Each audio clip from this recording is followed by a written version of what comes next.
ഇവൻ്റെ മുത്തച്ഛൻ മരിച്ചതിന് ശേഷം ഞാനങ്ങനെ വീടുകളിലോ ചടങ്ങുകൾക്കോ ഒന്നും പോകാറില്ല. പിന്നെ ഇവൻ പ്രയാസപ്പെട്ടിരിക്കുന്ന കണ്ടപ്പം കൂടെ വരണമെന്നും പിന്നെ മോളെ ഒന്ന് കാണണമെന്നും ഒക്കെ തോന്നി. എടാ അതങ്ങോട്ട് കൊടുത്തേ. ഫുൾ ടാങ്ക് ഡീസൽ അടിച്ചിട്ടുണ്ട്. പൈസ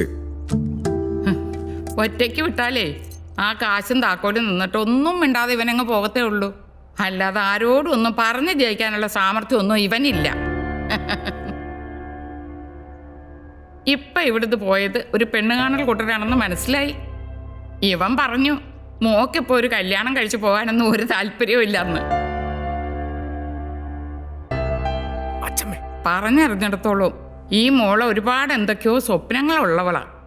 സമയമാവുമ്പോൾ അവള് പറഞ്ഞോളൂ എന്ന് മനസ്സിലാക്കാൻ നിങ്ങളെപ്പോലെ അറിവുള്ളവർക്കെങ്കിലും കഴിയണ്ടേ?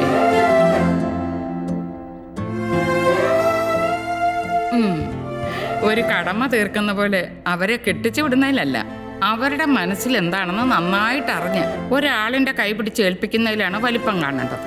അപ്പോൾ ഈ കല്യാണത്തിൻ്റെ പിന്നാലെ ഡൈവോഴ്സ് എന്ന് പറയുന്ന ഏർപ്പാടുണ്ടല്ലോ, അതങ്ങ് താനേ ഇല്ലാതായിക്കോളും.